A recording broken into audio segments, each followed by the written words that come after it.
प्रश्नावली 1.2। पहला सवाल, पहले का पहला 7/4 को संख्या रेखा पर निरूपित करो। तो इस सवाल के अपन दो हिस्से मान लेते हैं, एक तो संख्या रेखा बनाना और एक उस पर फिर 7/4 को निरूपित करना। तो देखो अपन स्केल की सहायता से और सुरमी से इस तरह से एक संख्या रेखा बना लेंगे। इसके दोनों तरफ तीर का निशान लगेगा क्योंकि संख्या रेखा दोनों ओर अनंत तक चलती है। इसमें कहीं भी जहां हम उचित समझे एक शून्य निरूपित कर लेंगे। शून्य के दाईं ओर इधर की ओर धनात्मक संख्याएं होती है, तो यहां से हमने 1 ले लिया, इसका कच्चा चित्र ही बनता है। यहां से 2 ले लिया। इसी प्रकार 0 के बाईं तरफ ऋणात्मक संख्याएं होती है, ये -1 ले लिया और ये -2 ले लिया। तो ये हमारी संख्या रेखा बन गई। अब इस संख्या रेखा पर हमको 7/4 निरूपित करना है। तो हम आधार से चलेंगे। आधार हमारा हर से चलेंगे। हर हमारा कितना है? 4 है। तो इन सभी जो हमने बनाए हैं 1 2 3 इधर -1 इन सबको 4 हिस्सों में विभाजित कर देंगे। यानी कि कहीं से भी शुरू कर लो। जैसे इसके 4 हिस्से कर देंगे, तो यहां से अगर 4 हिस्से करने शुरू करें तो ये 1, ये 2, ये 3 और ये चौथा हिस्सा अपने आप खुद हो जाता है। इसको थोड़ा बड़ा रख लेते हैं चौथे को, है ना। तो इस प्रकार से इन सब के बीच में 3-3 लकीर खींच देंगे तो इन सब के 4 हिस्से हो जाएंगे। जितना हर हो उतने हिस्से करते हैं। तो इस प्रकार से ये 7/4 को निरूपित करने के लिए संख्या रेखा तैयार हो गई है। अब क्योंकि प्लस की संख्या इसलिए 0 से प्लस दिशा में, इस दिशा में दाईं ओर 7 लकीर गिन लेंगे। 1 2 3 4 5 6 और 7। तो ये जो है ये 7/4 को निरूपित कर रहा है। यहां हम चाहे तो पॉइंट ए लिख सकते हैं, अर्थात जो बिंदु ए है वो 7/4 को निरूपित करता है। तो लिखेंगे बिंदु ए 7/4 को निरूपित करता है।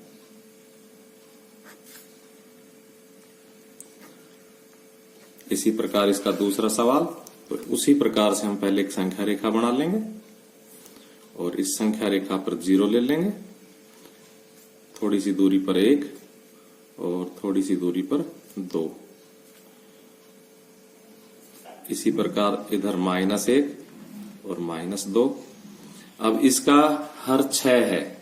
इसका हर कितना है? 6। इसलिए इसके 6 हिस्से करेंगे सभी के। 6 हिस्से करने के लिए बीच में 5 लकीर खींचनी होगी।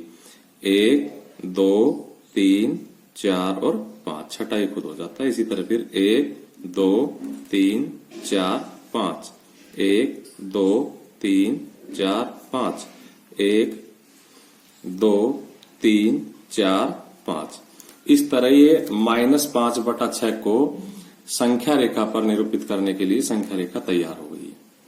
अब हम इसमें इसका अंश -5 है, इसलिए माइनस की दिशा में 0 से बाईं ओर की दिशा में 5 लकीर गिन लेंगे तो 5/6 निरूपित हो जाएगा।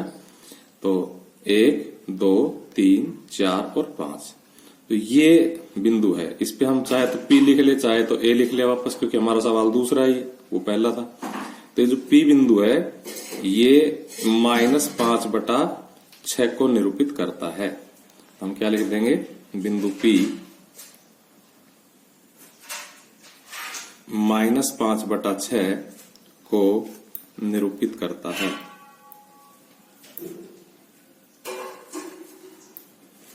इसी प्रकार ये -2/11 -5/11 -9/11 को निरूपित करना है। तो क्योंकि इन तीनों में हर समान है, इसलिए एक ही संख्या रेखा पर हम निरूपित कर सकते हैं।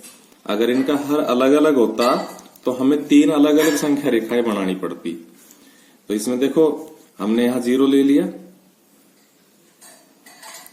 और यहां 1 ले लिया, यहां 2 ले लिया। आप देख रहे होंगे कि यहां मैं थोड़ा दूर दूर ले रहा हूं क्योंकि हमारा हर 11 है, तो हमें 11 हिस्से करने के लिए 10 लकीर खींचनी होगी। तो ये -1 और ये -2। अब हम इन सबके 11 हिस्से कर देंगे क्योंकि सबका हर कितना है? 11 है। तो देखो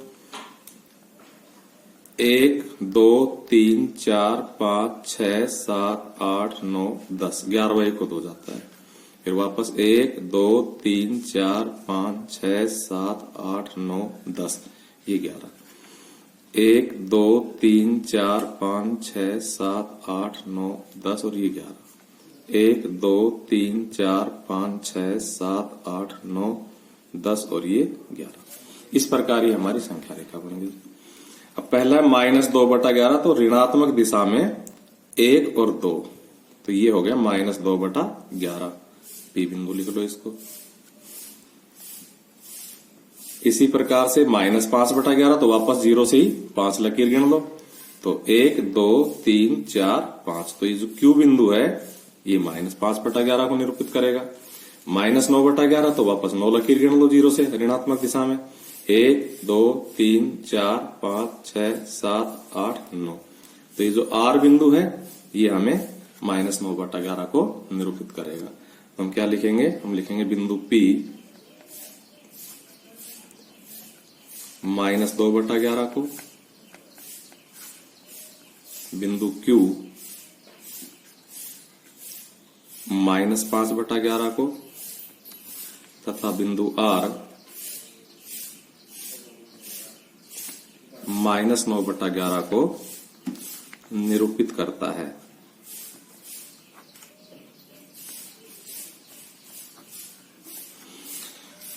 अब हमारा सवाल है तीसरा, ऐसी 5 परिमेय संख्याएं लिखो जो 2 से छोटी हो। तो देखो, परिमेय संख्याओं के बारे में मैंने पहली वीडियो में विस्तार से बता दिया था। तो हम 2 से छोटी, अब यह संख्या रेखा पे भी हम देख रहे हैं, ये जो संख्या है सभी 2 से छोटी है। यहाँ 2 लिखा हुआ है और यहाँ पर हमारा 2 लिखा हुआ है, और ये 2 से सभी छोटी संख्या है, जैसे 7/4, ये 1 है, ये 0 है, ये -1 है, ये -2 है ना, और इधर -3 -4, ये सभी 2 से छोटी संख्या है और ये सभी परिमेय संख्याएं हैं। तो हम क्या लिख सकते हैं? हम लिख सकते हैं 2 से छोटी 1। इसका उत्तर माला में उत्तर नहीं मिलेगा, क्योंकि सबकी अलग अलग उत्तर, कोई कुछ भी लिख सकता है। 1 फिर 0 फिर -1 फिर -2 फिर -3, तो ये सभी परिमेय संख्या है। इसके अलावा हम इसका आंसर ये भी लिख सकते हैं, 1 से छोटा, आधा, आधे से छोटा 1/4, और इसी तरह से हम 0 लिख सकते हैं, और हम माइनस का 1/2 लिख सकते हैं। तो 2 से छोटी बहुत तरह की परिमेय संख्या होती है, अनंत परिमेय संख्या होती है, उनमें से कोई भी 5 हम लिख लेंगे। इसी प्रकार छठा सवाल है, इसमें -2 से बड़ी 5 परिमेय संख्या है। तो वापस आप यहाँ देख सकते हो, इस संख्या रेखा पे देख सकते हो, ये -2 है, इसके दाईं ओर जितनी भी संख्या है सभी से बड़ी है।